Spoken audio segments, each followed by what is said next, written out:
Good morning, everybody. Spanning tree is the path selection and loop prevention mechanism for Ethernet. And without one of those rules of Ethernet we've already talked about would break down pretty quick. I'm Brian Forget, and today we're talking about spanning tree.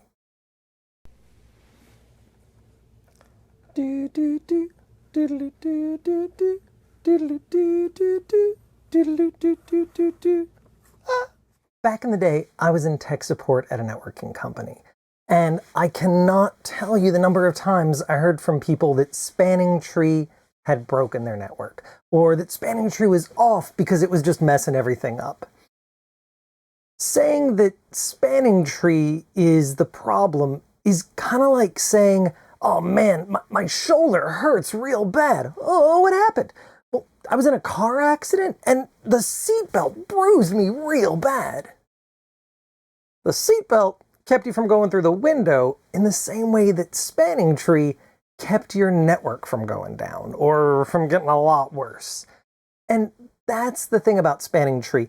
It's there for you. It is that loop prevention and path selection mechanism for Ethernet. But if you don't decide how to set things up, you can have a real bad time. Okay, let's get into it. And that means Tiny Brian. All right, there I am. And let's start drawing.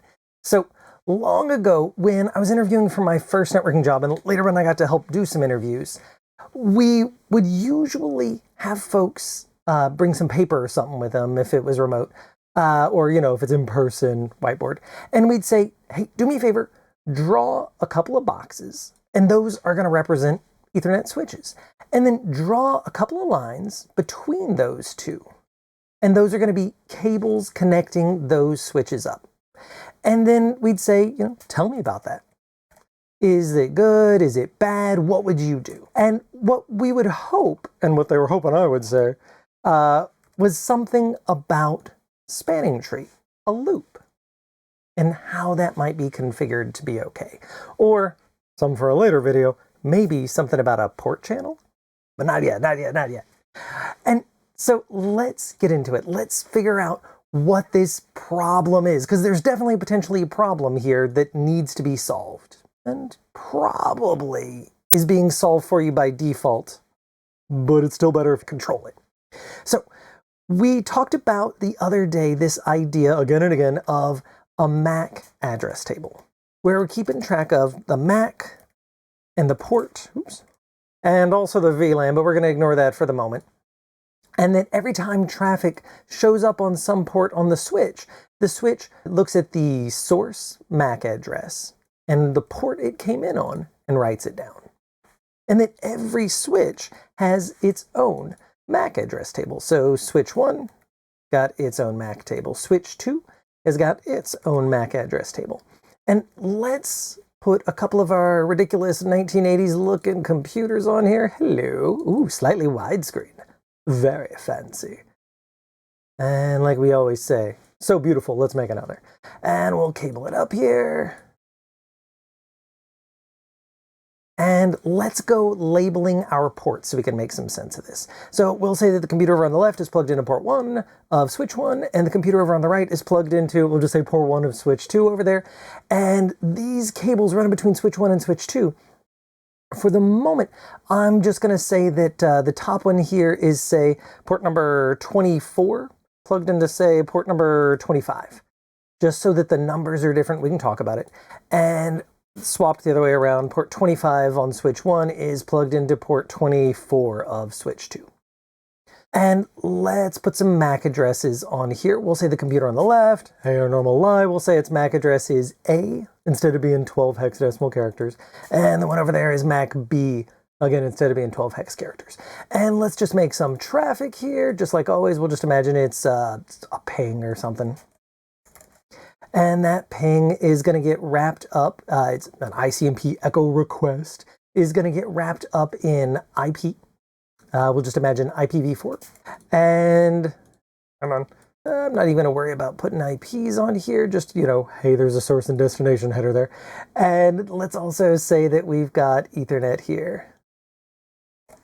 And for Ethernet, it's got our source address of coming from A and our destination address heading to B. And we'll just wrap that up here. Something like that. Okay, and so that is the message that got put together inside of computer A. And we'll shrink it down so we can wave it around a little more easily. Comes up the wire and it hits port 1 of switch 1. And just like always, switch 1 looks at the source address. I swear we're getting into stuff in just a second. Source address is MAC A, and port is port number 1. And then it checks for destination B. Does it know where to send that? If it does, cool, just send it directly to that port. If not, it sends it out every port except the one it came in on. Now, within that VLAN, right? But we're not worried about VLANs right now, and it wouldn't solve for much here, but if we were, but just simplify, we're not worried about VLANs. We'll just say it's all VLAN 1. Okay, so MAC B, does it know where it is? Checks its table. Apparently not. Not there yet, for whatever reason. Just power these on or whatever. Okay, and so it doesn't know where to send it. So it sends it out every port except the one it came in on within that VLAN. Okay, so it's not going to send a copy of this message, in this case, back down port 1, but it is going to send it out all the other ports, and so all the other computers on here get a copy of it, but also apparently port 24 and 25 are both going to get a copy of that. Oh, okay. Buy myself a little more space here. It's going to be a little less crowded. Longer wires, we're okay. And let's just say, nobody's here for me to ask, so I'm going to say let's talk about port number 24 first. All right, so when a copy of that message gets sent out port 24, it's going to go 25 as well. But for the copy sent out port 24, heads out over here, and it shows up on switch 2 on port number 25. And switch 2 is just doing its own MAC learning thing. And so it's going to say, well, what's the source MAC? A, apparently, and it writes it down. MAC A. And if it's ever looking for it again, it knows that it can find it on port 25, because that's where it came in. Oops, 5. It's source port it showed up on. Okay, and then it checks the destination. Destination is B. Does it know where B is? Let's check the table. Apparently not. And so it sends it every port, out every port except the one it came in on within the VLAN. And so is it going to send it out port 1? Yeah, that's every port but the one it came in on, and all the other computers or whatever on here that are going to get a copy of it. No problem. Yay, the magic worked. We have successfully delivered that message, except, you know what another port is that it came in, or pardon me, that's, you know, on there, but not the one it came in on? It's port 24. Yeah, every port but the one it came in on includes our port 24. And so in this imagining, a copy of that message is going to get sent out of switch 2's port 24. And when it does, comes on over here, and it hits port 25 of switch 1. Now, you might come in here and be like, well, no, that's ridiculous. Why would it do that? The switch is going to know. It looks at the source MAC and the port it came in on, and it writes it down.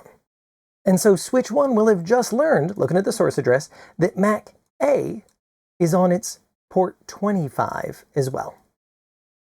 A is on 25. And you might say, well, oops, 25. But it's already on 1. How can it be on both? Generally speaking, here's what happens. The switch, generally speaking, is going to not complain.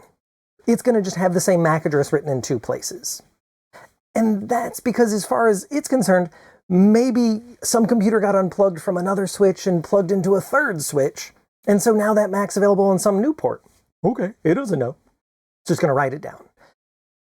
There is a MAC aging rule. Most switches have 5 minutes. If we haven't heard from you in 5 minutes, we'll stop sending any traffic back out that port. We'll prune it off the MAC address list if we haven't heard from you on that port in 5 minutes. Some switches it's 10, but most it's 5 by default.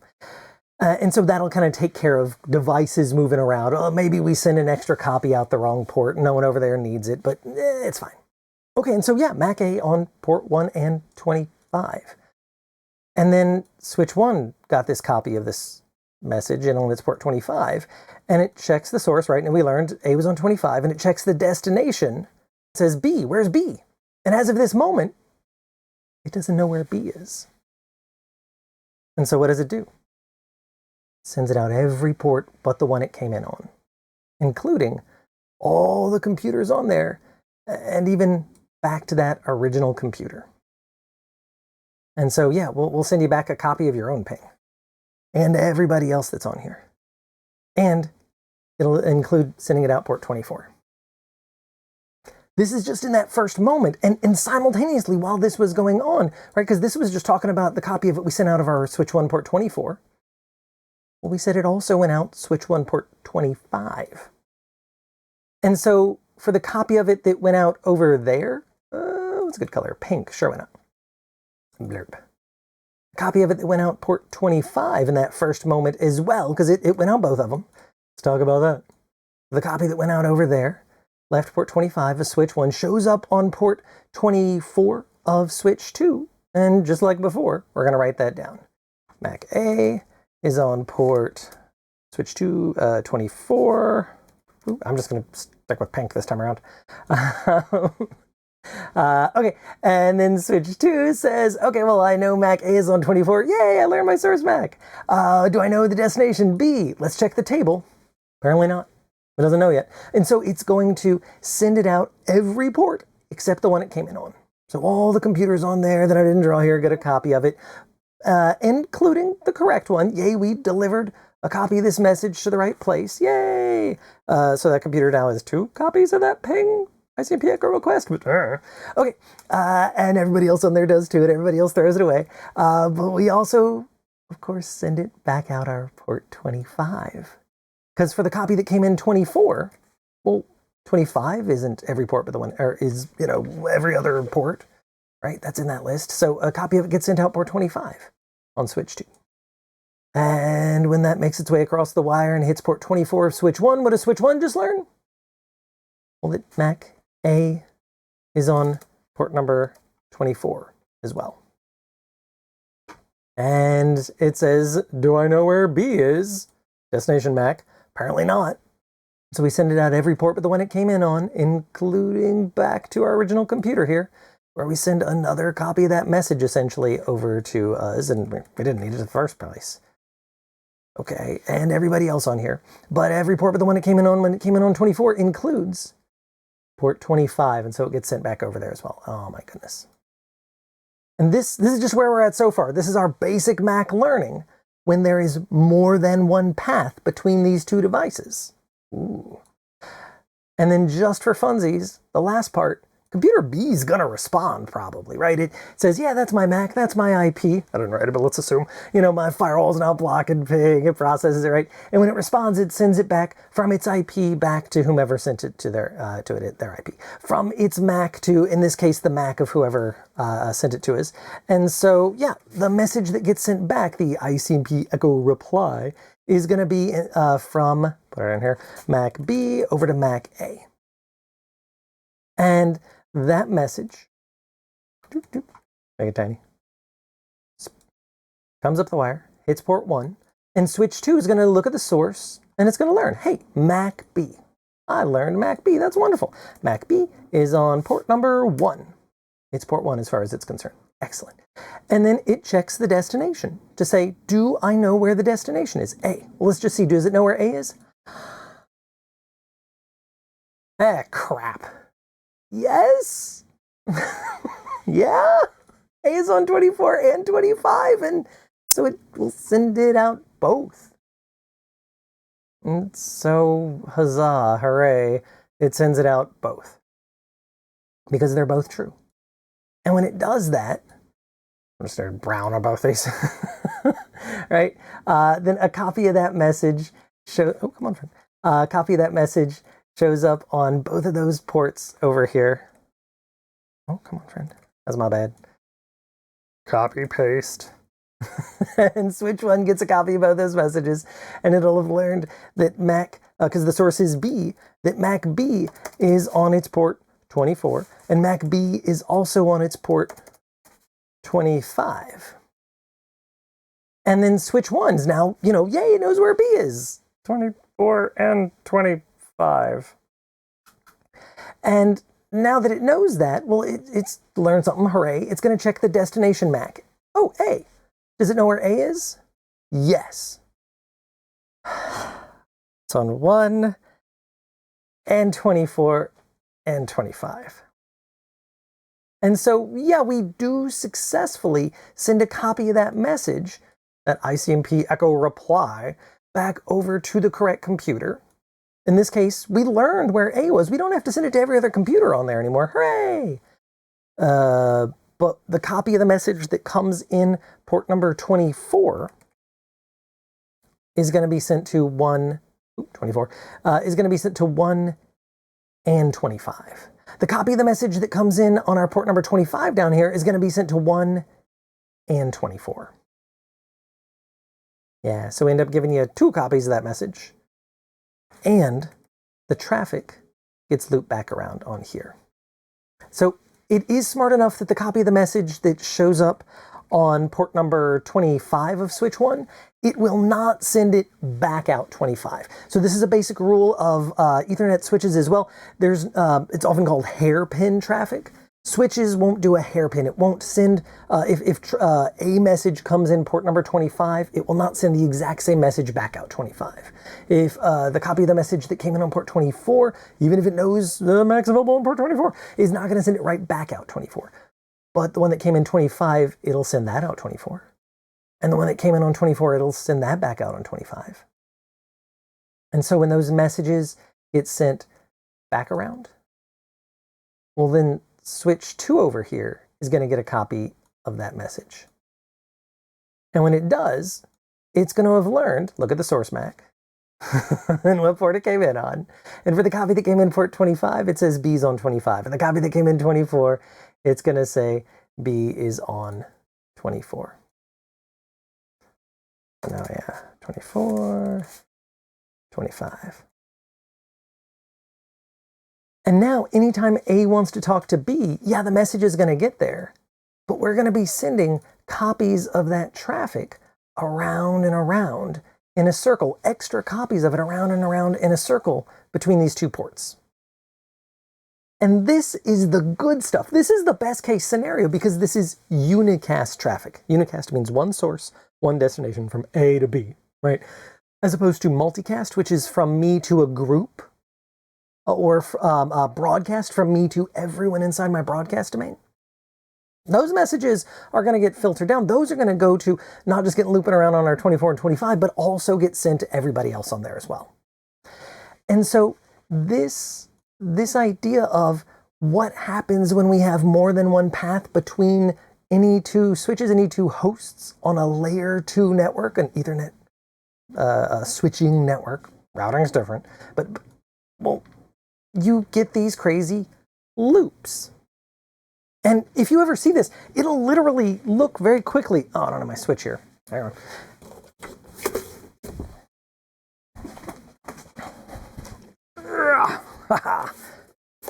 It's not on, it'd be too loud. But if this happens, it'll literally look like all the lights on here are going to be blinking in time. And they'll do it faster and faster and faster and faster and faster and faster, real quick as these loops are going around and the broadcast or multicast is getting sent to everything that's plugged in on here. And pretty quickly, I mean, just a couple of pings and a couple of IPs, it's probably not going to be a big deal, but actual system sending traffic, that is pretty quickly going to bring down that layer 2 network. There's going to be so many extra copies of the traffic that even if you had plenty of bandwidth to begin with, you don't need more. And that is called a spanning tree loop. Spanning tree loop will often cause what you might have heard of as a storm, a broadcast storm or unicast storm. Usually you just say broadcast storm because that's those messages that aren't going to be filtered at all. They're hitting everybody. There's still the unicast part as well. But that's going to be at least just these the ones with one source and destination only looping around. Just on those links between switches. And so we need some mechanism to solve for this. We need some sort of path selection and loop prevention mechanism for Ethernet. And spanning tree is a loop prevention and path selection.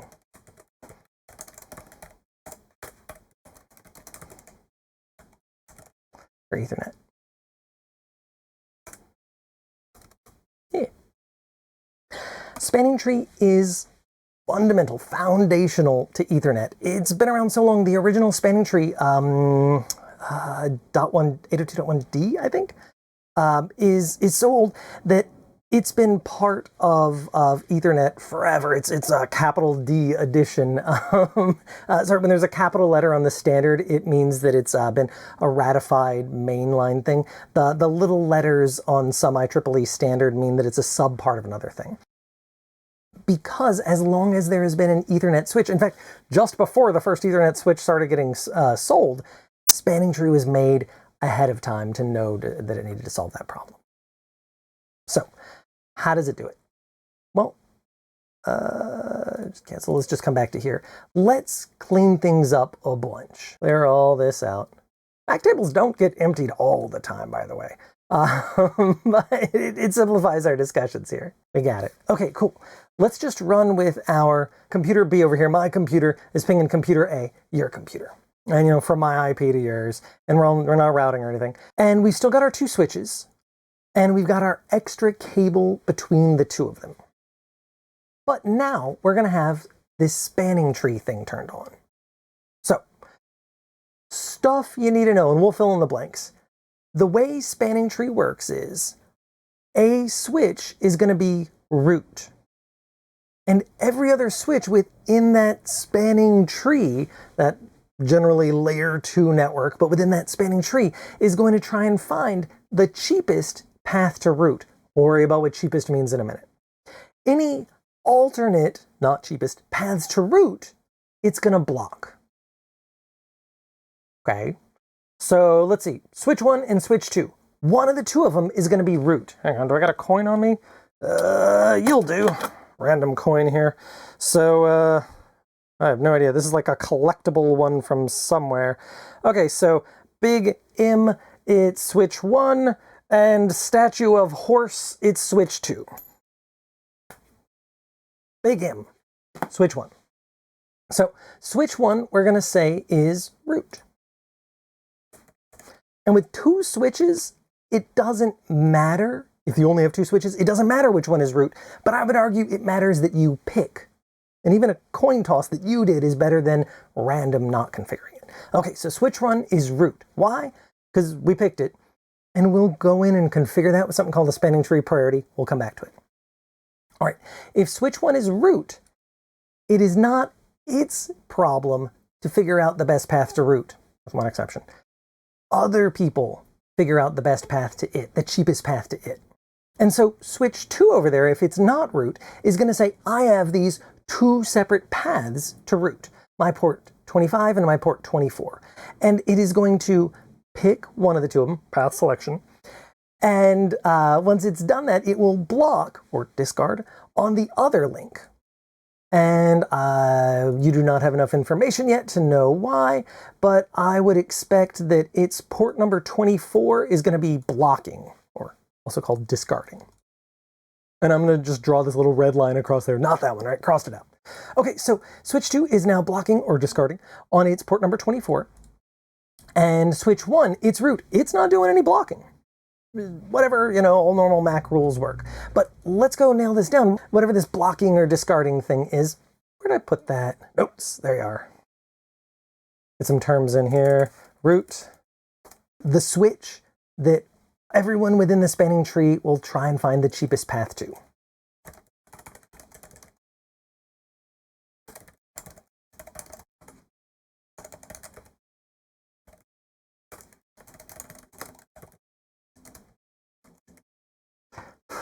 Dear word wrap, do you work? Yes, you do.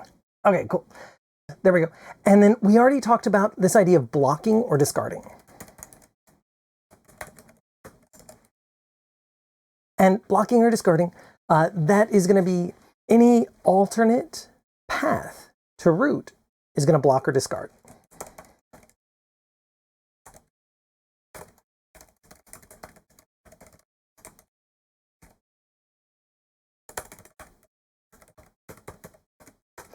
And when we're doing this block or discard, the rules are going to be that that switch on whatever port it's blocking, discarding on, it will not flood any traffic.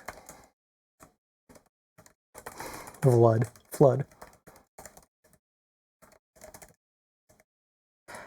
And it will not learn any MAC addresses on that port.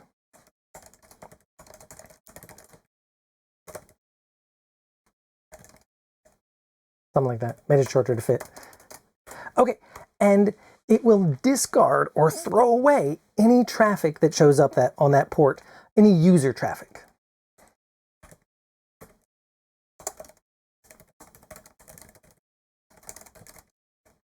Yeah. Or make this fit a little better. Okay.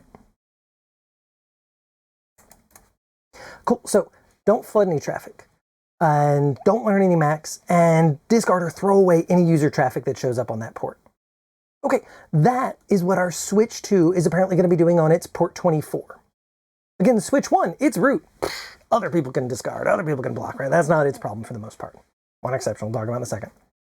Okay, and so now let's just run through the same thing again. My computer B wants to send a ping over to your computer A. All right, copy, paste, shrink it down. Comes up the wire, hits port 1 of switch 2 over there. Switch 2 looks at the source MAC and it says, hey, I just learned that MAC B is apparently on my port number 1. And then it checks the destination, A. Does it know where A is? Apparently not.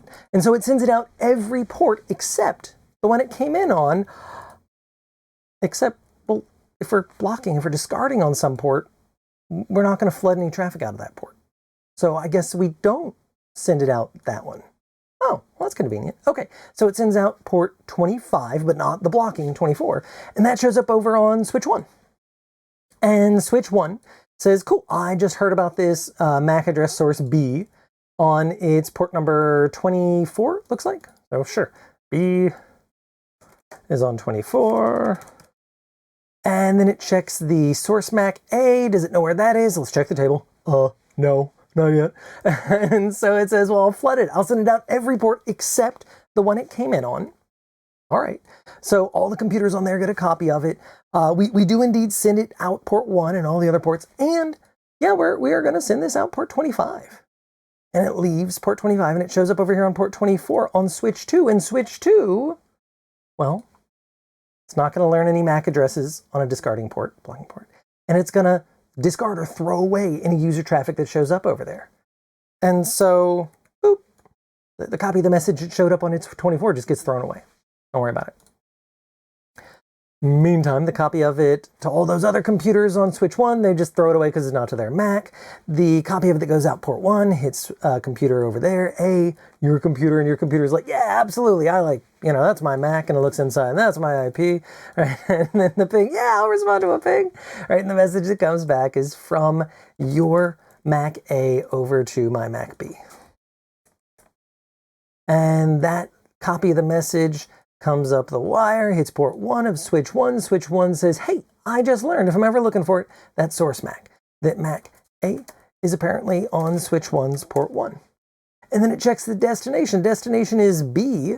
Does it know where that is? Yep. Port 24. So it delivers that out its port 24, sends a copy over there. Maybe it's tagged, maybe not. Shows up on port 25 of switch 2, looks at the source Mac A, and says, oh yeah, if I'm ever looking for it again, Mac A is on my port number blue 24. It's like a football play. Okay, on my blue 24, port 24. And then it checks the destination B. And do I know where that is? Yep, B's on port 1, and I deliver it over there. And so now, this spanning tree thing has prevented loops by selecting paths. Yeah, absolutely. Anytime you have more than one path between two switches, literally two cables between them will do it, you would want spanning tree to be there to select which of those paths to use and block the alternate, discard on the alternate to prevent that loop. Ta-da! Spanning tree. Now, things can be more complicated. They always can, right? Because the first thing, back when I first got to spanning tree, my thought was just, oh, This is just so that you don't have accidents, right? Like, you got whatever that rack is, and you just accidentally plugged things into the wrong place because it's dark back there, right? Like in that rack, some cable comes out here, another cable comes out over there, and you accidentally plugged these things in where you didn't mean to, and that's how you got this loop. Maybe, absolutely, maybe.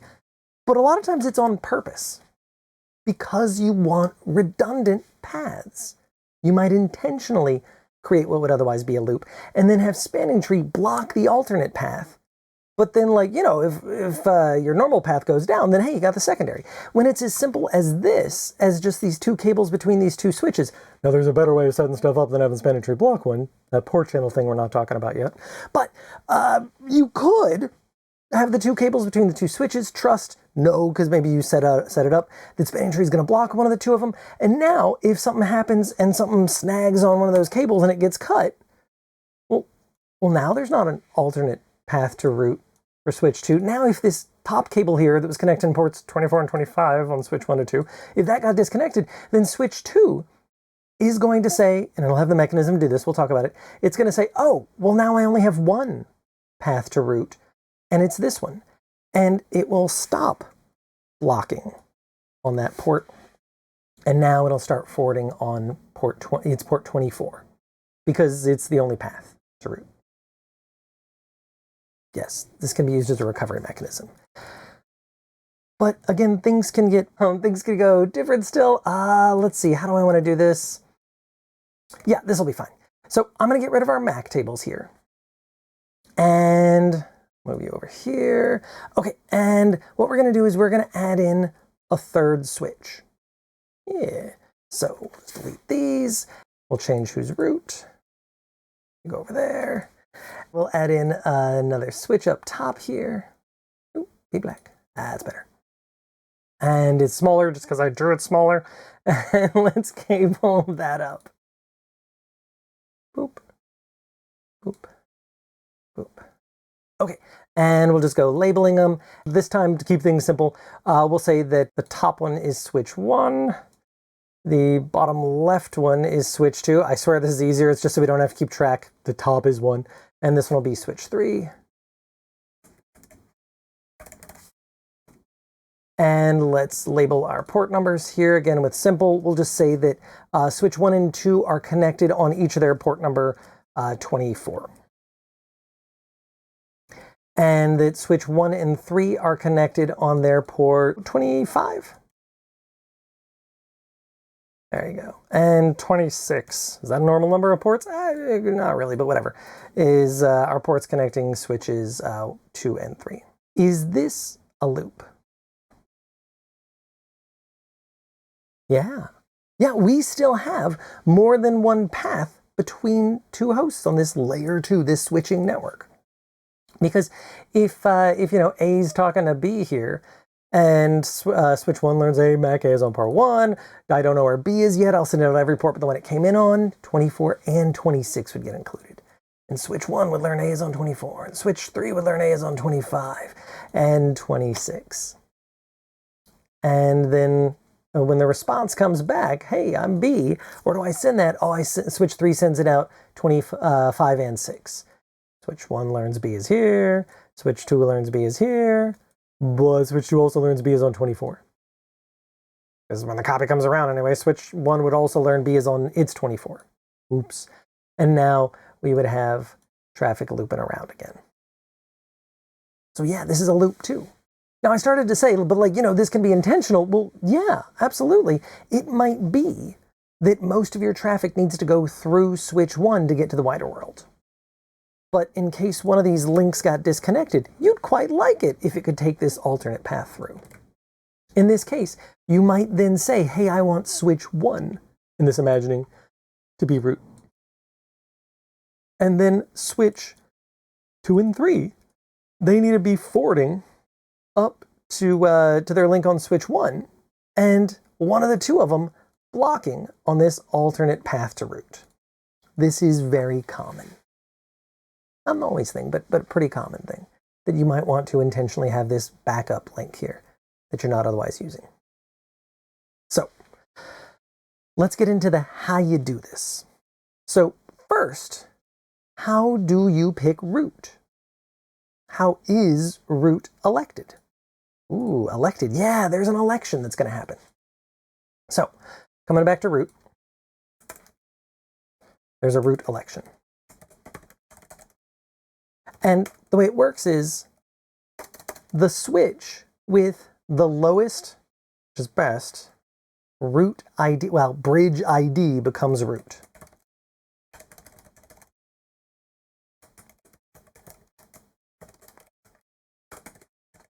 Yeah. In fact, this lowest I'm going to put in parentheses here because lowest is best. So the switch with the best, lowest, bridge ID becomes root. Okay, yeah, we're going to have this tier thing where we just, okay, well, define, Brian, what does that mean? All right, what's a bridge ID?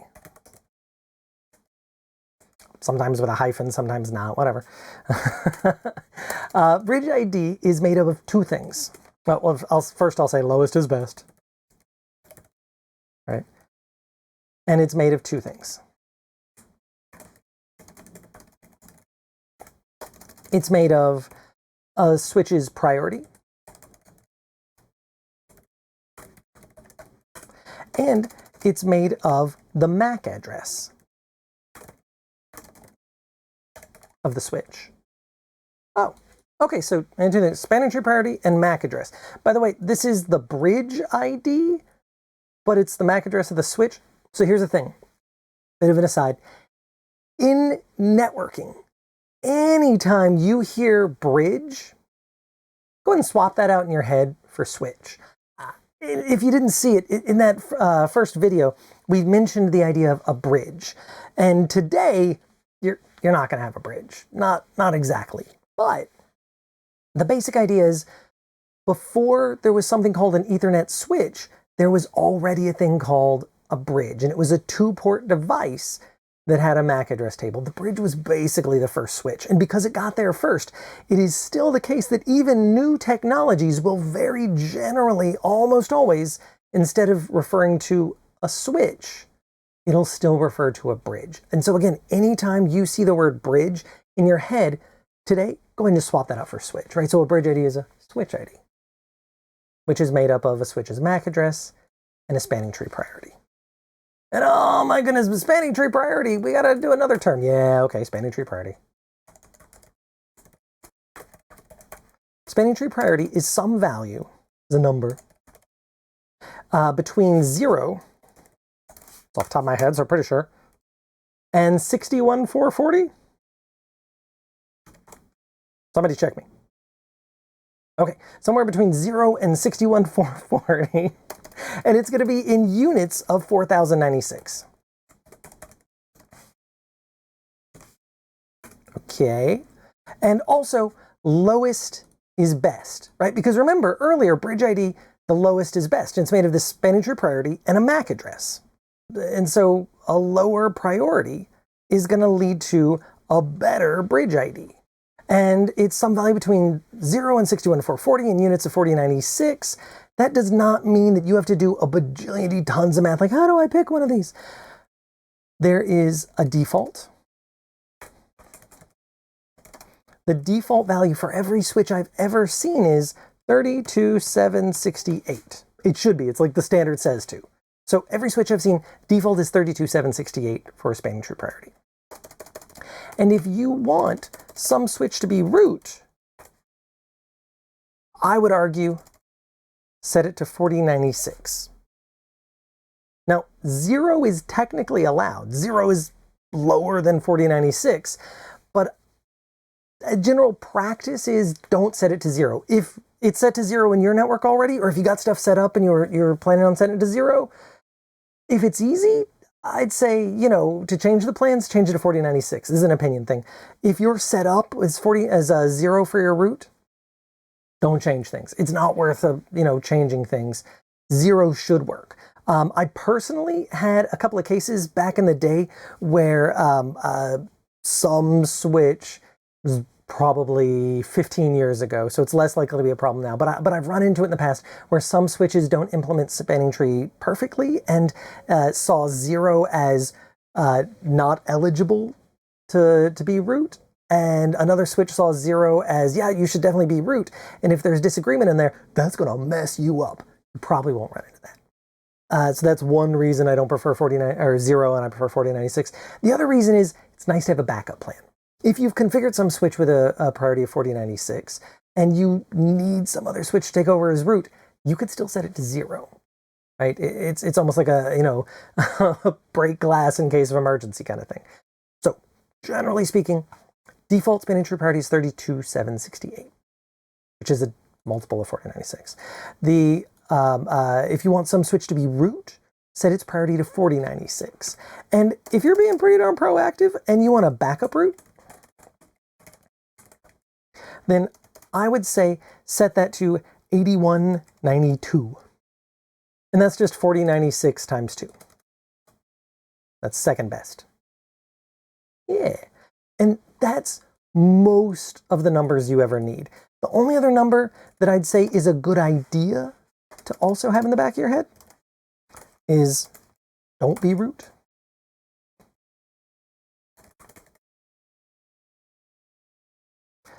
$61,440. Now, $61,440 is not a guarantee that the switch won't be root, but if every switch defaults to 32,768 and lowest is best, if you go in with some new switch and configure it as the highest possible number, the least priority switch, then you won't get in any kind of like tiebreaker who should be root thing. That one should not be eligible to be root, basically. And so, yeah, these are the few numbers that'll get you really far for spanning tree priority. Okay, so hang on a second. I think we got lost here. Root election, the switch with the best or lowest root ID becomes a root. And this bridge ID is made of two things, spanning tree priority and MAC address of the switch. And the spanning tree priority is some value, 32,768 is the default, 4096 if you want it to be root, 61,440 if you don't want it to be root. So how do that work? Well, when you turn these, let's leave it here. When you turn these switches on and they're running spanning tree, they will send out little spanning tree messages. Adorable little things. And these little spanning tree messages are going to get sent out of all of their links that you haven't actively turned off spanning tree on, but probably you're not going to. And I'll send these little messages out and they will share their information with each other. Every switch is going to send out these spanning tree BPDUs, or I got to write it down. BPDU is a bridge protocol data unit.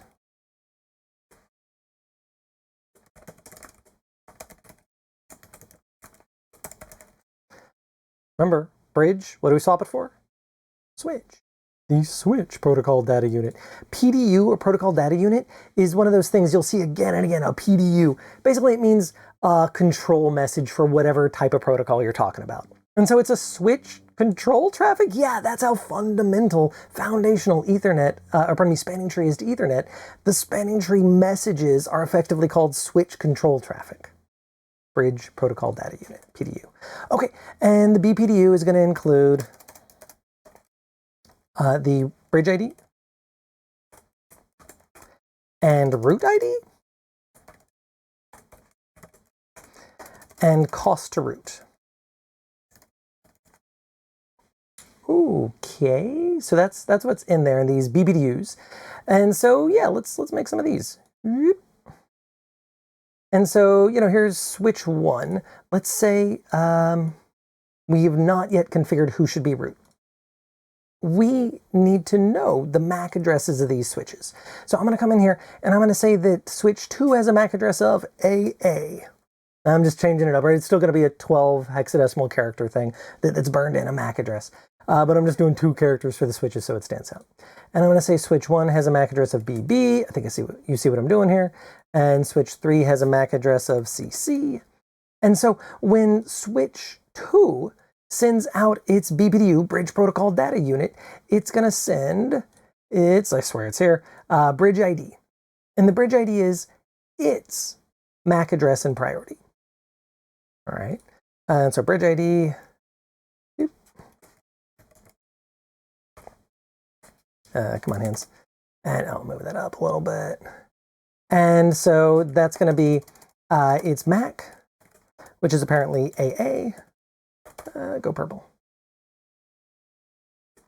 And its priority, which we're going to say is default. Priori2Y. There we go. Is, we said before, is 32768. It's just one of those numbers, those base 2 numbers that shows up again and again. So it'll stick in your head for eventually, 32768. And so that is it. Its own MAC and priority. And then the root ID is going to be the switch, or pardon me, the MAC and priority of the switch it currently thinks is root. Ooh, let's write it down. Come on, hands. There we go. A little bit farther down. Okay, so root ID is the MAC and priority of the switch that you currently think your switch that you are currently thinks is root. And then the cost to root is going to show up in there as well.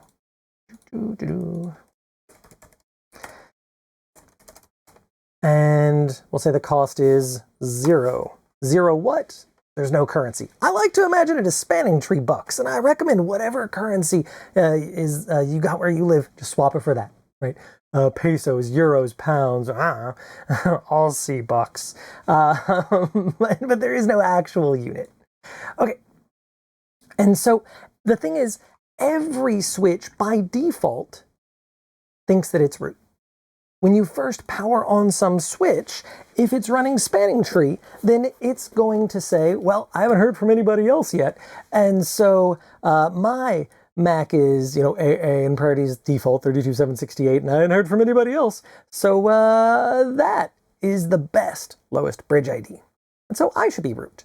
And my cost to me is nothing. Doesn't take anything for me to get to myself.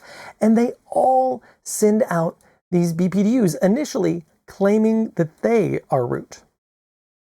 Yeah. And so, yeah, switch B says this. I said B. Switch 2. Switch A. Is this any smaller? Yep. There you go. Switch A is going to send its own MAC address, and it's going to think that it's root.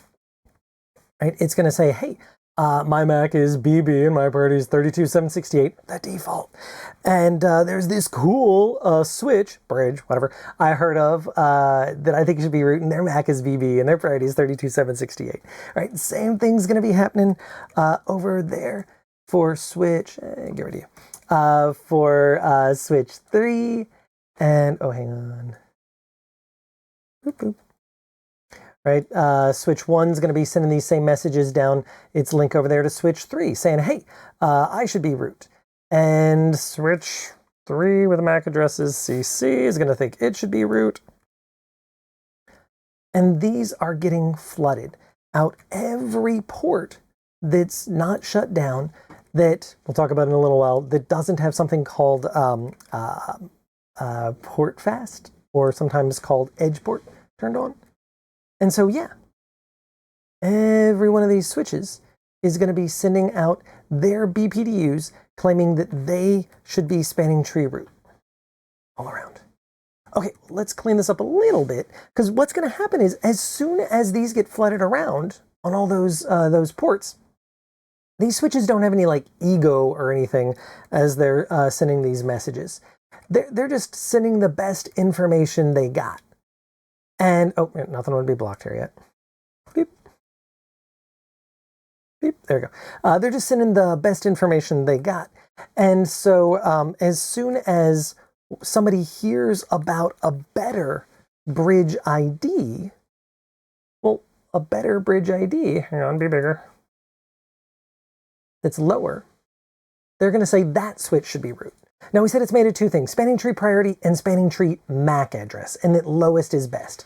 And of these two things, you can't easily control the MAC address of the switch. That was burned into the factory. Edge cases, you can maybe blah, blah, blah, but it doesn't matter. Effectively, the MAC address of the switch came from the factory and it's not going to change. The priority, you can change. but the priority is going to be a tie by default. By default, every switch has a priority of 32,768. And so to break that tie for priority, then it's going to fall back on MAC address. And literally the lowest numeric MAC address is going to win. It's hexadecimal. I keep throwing this around, which is some number between 0 through 9, but it keeps counting A through F. It's base 16. It's effectively 0 through 15, but it's 0 through F. Hexadecimal. And so A, for instance, maps to the decimal number 10, right? F maps to the decimal number 15, right? And so the lower you are in that alphabet, or of course the numbers, the lower number you are. In our imagining here, I just made it, A, A, B, B, C, C. And so which of these would be root? Pause if you wanna. Yeah, switch 2 is gonna be root. Because if we got 32,768 as a tie all over the place for a priority, then MAC address wins. And every one of these switches, right, switch B, as soon as it hears, I said switch B, MAC, switch 1 with MAC BB, is gonna say, oh man, you are right. I'm not the best, you are. And so it's going to say, yeah, sure, my MAC is BB and 32,768 is my priority, but oh, AA 32,768, that's who should be root. And it'll recognize it and start forwarding that on and telling everybody else that it can talk to. Say, oh yeah, AA, they should be root. Switch 3 over here is going to get that message too, and it's going to be, oh yeah. Should be, I pay still, yeah. There you go. Whoever with this better root ID, Bridge ID, going to advertise as root, should be root. And they're all going to agree on who should be root. If you go to a show spanning tree on all these switches, very quickly they should all agree on who's root, and you'd see that based on the MAC address listed in there. So we agree based on the MAC address listed in there real quick. And then the cost is going to come into play. So I didn't change that yet. Every switch is going to not just agree on who's root, but they're also going to figure out how much it costs them to get to root. How the heck does that work? The standard lays down costs. Now, the original spanning tree, the costs were real low. Once they hit rapid spanning tree, which was forever ago, the numbers got bigger. Just lately on the fastest links, we're kind of running into it where it's real subtle differences between like a 400 and 800 gigabit link, but you're probably routing on those, so it doesn't matter. Probably. But okay, I am going to now lie to you about those numbers to make it easier. So let's lie about the spanning tree cost, because again, it is associated, like I implied a second ago, with the speed of the link. So let's lie for a second and say that these 10 gig links are worth 10. 10 what? Again, there's no unit, but let's go ahead and just say 10 spanning tree bucks. And the faster, this part is true, generally speaking, the faster the link, the cheaper it is. 10 wouldn't give us a lot of space to get cheaper and cheaper if it's a 10 gig link, so that's why I'm lying to you here. But let's just stick with that and say that this link here is a 10 gig link connecting switch 1 and switch 2, and so we're going to lie and say that it's 10 spanning tree bucks associated with that. And then go around and same thing. These are maybe all 10 gig links, and so yeah, also 10 gig link between switch 2 and 3, or 1 and 3, and another one between 2 and 3, and so we're imagining it's all 10. What, again, I'll say spanning tree bucks. Okay, and so again, the faster the link, the cheaper it is. And every switch is now going to decide what its cheapest path to root is. Remember? Cheapest path. And so for switch 2, it says, well, I'm MAC AA, and I think root is AA, and my cost to me is nothing. Because it doesn't need to do anything, right? It's not going to block or forward as far as that's concerned. Okay, switch 1 up there with a MAC BB is going to look at this and say, well, okay, I got this BPDU advertising that, there's this root AA, and they advertise their cost for them to get to it is nothing. So advertised cost is the cost that's in the advertisement there. Switch 2 over here, the MAC AA is going to say, my cost to me is 0. So advertised cost is 0, but the switch 1 up there hears it on its link, it's Ethernet 24 or whatever, and that has 10. is the cost. And so advertised cost plus the cost you heard it on is what it's going to look at. And so it's going to say nothing plus 10 is 10. Oh. Switch 3 over here. Here's the same thing, basically, right? Hey, BBDU comes in, Mac AA's, root and everything. I can get you there for nothing. It's cost of nothing. Nothing plus the cost of the link you heard it on is, in this case, nothing plus 10 is 10. And so switch 1 can get to root for 10 spanning tree bucks if it goes out of its link 24. Switch 3 can get to root for 10 spanning tree bucks if it goes out of its link 26. But switches over here, switch 1 is going to be advertising that it can get to root for its best available cost. In this case, our imaginary 10 spanning tree bucks to get there. Right? And switch 3 over here with MAC address C is going to be doing the same thing. It's going to say, hey, I can get you there for 10 because that's its cheapest path to root. And so switch 1 and 3, when they're advertising to each other, they're going to say, hey, have you heard about Mac A? Friday 32768, I can get you to them for 10. And they each advertise that. And so from switch 1's perspective, it's going to say, I can get to root out of my link 24, port 24 for 10. Or I could get to the same route, because I'm getting advertised over here through switch 3, for a cost of 20. Because when switch 3 says, I can get you there for 10, well, that's the advertised cost plus the cost of the link you heard it on is going to take me up to 20. Similarly over there, switch 3 is going to hear, hey, from switch 1, I can get you there for 10 plus the cost of the link it, here's it on 10, 20. Right? And so in this way, we would expect that if switch 2 is root, that either switch 1 or 3 would be blocking on this link over here. Their port's number 25. One of the two of them is going to block on that. Which one? Unless you're taking like a certification test, you probably don't need to know, but it should be the higher MAC one that does the, right? Oh, it's just falling out of my head. I'm going to go check that. I paused for a second there to go confirm. Yes, the higher MAC address is the one that's going to do the blocking. I was suddenly questioning myself for a moment. And so I would expect our switch 3 over here to be the one to do the blocking. Again, the vast majority of the time, you don't care. But if you're taking like your CCNA, CCNP or something like that, they might ask this one as well, where they give you the full MAC addresses and they say, based on this, in priorities probably as well, which links are going to be the root ports, which are going to be the blocking or discarding ports. Okay, and just to nail down how I did this, I'm going to pull it up here. I already had GNS3 running. But I've got, hey, this looks pretty familiar, switch 1, 2, and 3. And there's trunk ports here, but it doesn't really matter. Spanning tree is running on all 3 of these switches. And the same VLANs are on all those links since rapid spanning tree. And I've not configured one of these switches as root. And currently, switch 3 is root.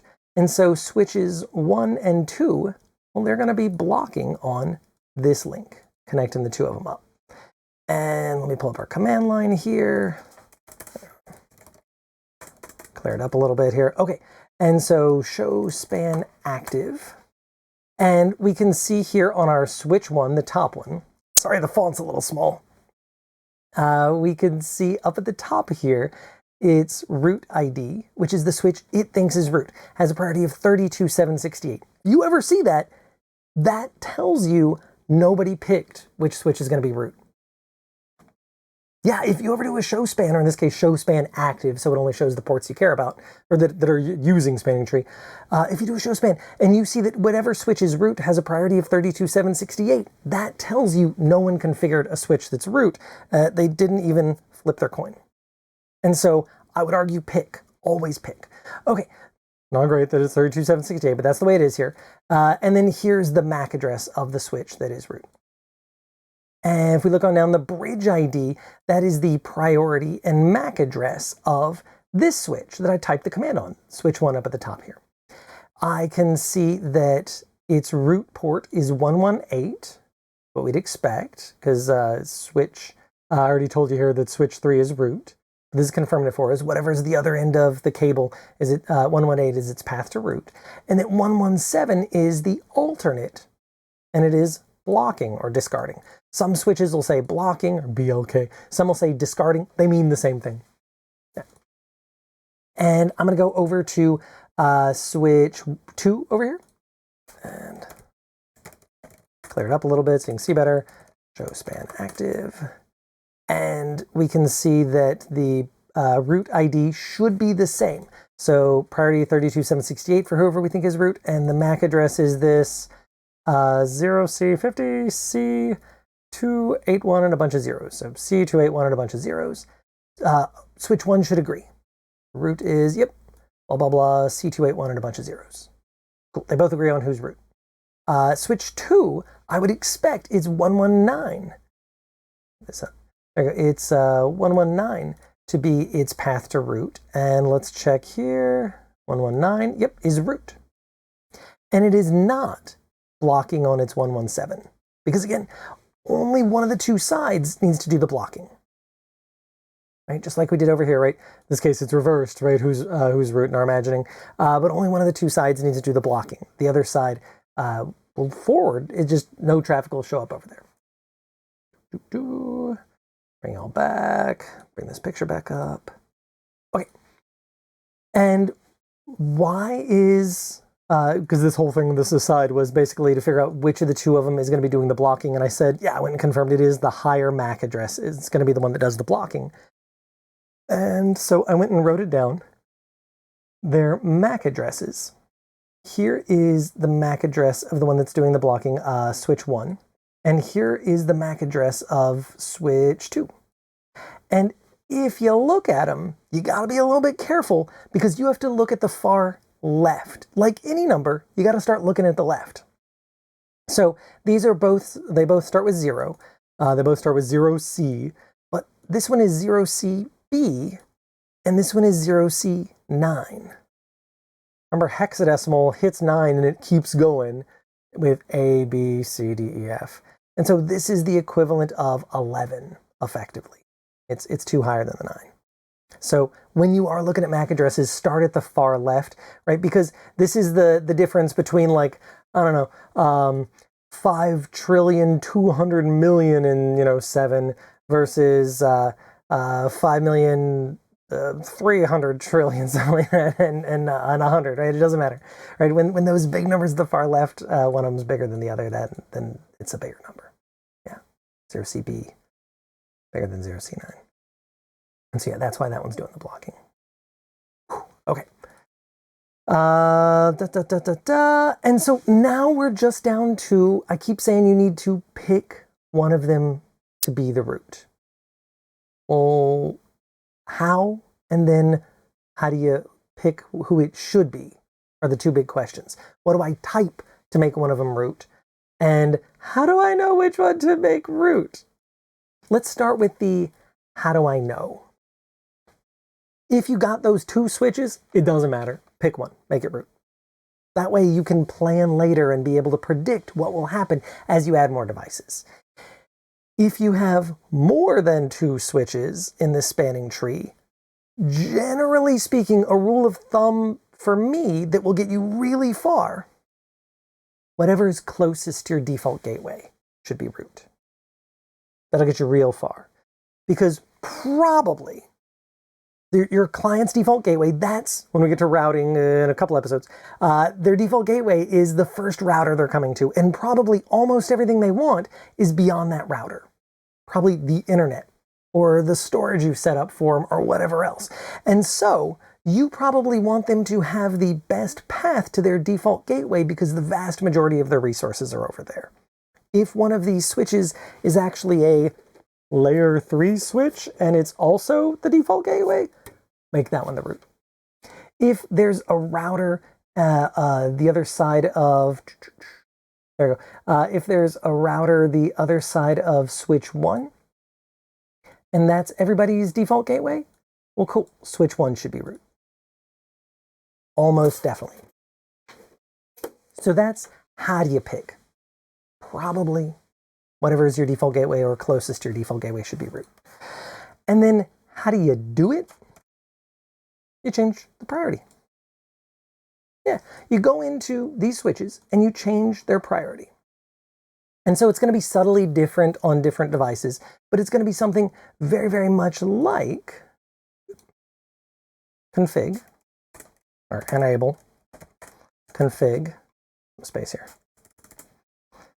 and then spanning tree, and then probably RSTP or whatever spanning tree protocol you're running. Talk about that in the next one.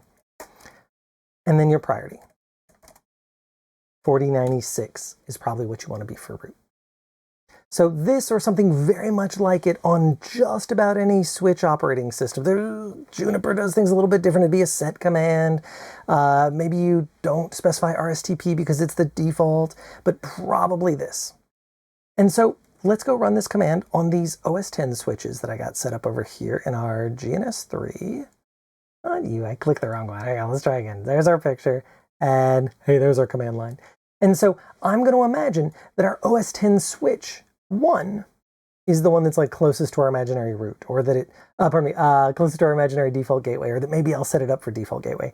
And that this link between 10 and OS X 2 and 3 is going to be for just redundancy. All right, well, I can do that. So then I go into switch number 1 and I say config. In this operating system, you don't have to type config terminal conft, but it auto-completes to it. And then spanning tree, RSTP priority 4096. Hey, I remembered it right. And I pressed enter, which changed the running config, which made it go live. Yeah. Now the other switches should suddenly think that this one is root. In fact, here we go. Spanning tree. Can I make this more legible? Nah, not much. Sorry. So a moment ago anyway, our OS X switch 1 here was sure that, we'll just come to here, that its root was available via port 118. Connection out to, there we go, out to, stop that, to switch number 3. Okay, if I do show span active, I should see now, in fact, hang on.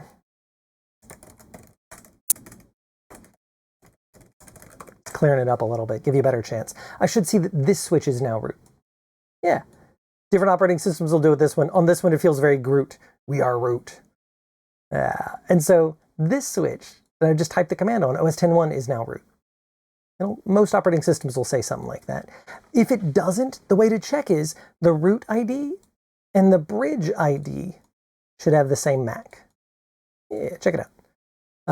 You know, I'm not great at like memorizing long sequences of letters and numbers, but I could stare at the things real quick and say those are the same. 0CB5, 0CB5, B1E7, B1E7, 0000. Yep, those are the same. If you're on a switch and its bridge ID and root ID are the same, you're root. Hopefully it says something like that, but yeah. The other switches should now have a different opinion as well. OS X-2 should now say that its root port is out 117 instead of 119.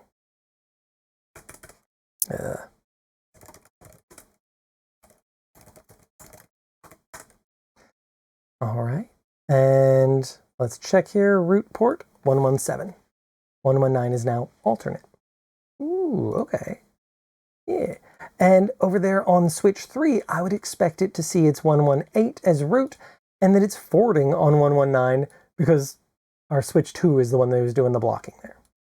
Heck, let's put it in. Now, let me move that. There you go. Something like that. Okay, so switch 3, show span active, and right, so it's not root anymore. And it sees that root port is 118. Yep. And it's designated in forwarding. Yeah, we're good there. Designated, by the way, means pointing away from root. That's a port that is not the root port, but we're also not blocking it as designated. Yeah, sweet. And now they should all also agree on who is root. So if I just look again, on 1, it says that the root MAC address is this one. Yappy. Come on, friend. And switch 2 says that root is this one. Oh, come on, friend. And switch 3 says that root is this MAC. Yes, they all agree on who is root. Perfect. Okay, there is always more, but oh my goodness, I think that's enough for today. So, here's the deal, coming back around to it. If you have multiple switches, then you are probably already running spanning tree, and if not, hey, don't break things just to make a change, right? Things have to be better enough to be worth changing, but it is a very, very good idea that on your layer 2 networks, if you're making decisions based on MAC address, right, that spanning tree should be running. Spanning tree is the loop prevention and path selection mechanism for Ethernet. Every switch will first run through a root election. The switch with the best, lowest bridge ID becomes root. The bridge ID, bridge, swap it on your head for a switch, is made of the priority and MAC address. Everybody's got a default priority of 32,768. And so if you leave them at default, lowest MAC becomes root. Dumb luck. And that'll cause some weird problems sometimes. It is always best for you to pick which switch is root. You only got 2 switches? Flip a coin, whatever makes you happy. Ask your friend, pick 1 or 2, doesn't matter. If you've got more than 2 switches, or hey, if you got a default gateway somewhere, whatever is your default gateway or closest to your default gateway, rule of thumb, that'll get you real far, probably pick that as your root. Let everything else pick the cheapest path to there. All right, everybody. Last thing. A person, Radia Perlman, came up with spanning tree to begin with, working for DEC back in the day. And not only did they come up with spanning tree, as the first switches were being developed, they wrote a poem about it. And so, Radia Perlman's algorithm. I think that I shall never see a graph more lovely than a tree whose crucial property is loop-free connectivity. A tree that must be sure to span so packets can reach every LAN. First, the root must be selected. By ID, it is elected. In the tree, these paths are placed. A mesh is made by folks like me. Then bridges find a spanning tree. This continues to be a blast. Thanks, everybody. I hope you'll have an awesome day. See you next time. O great and powerful Odin, I have sought you out here upon Yggdrasil, the world tree, for I wish to understand Ethernet. Foolish mortal. You didn't have to come the whole way up here. You're looking for the root. It's down there.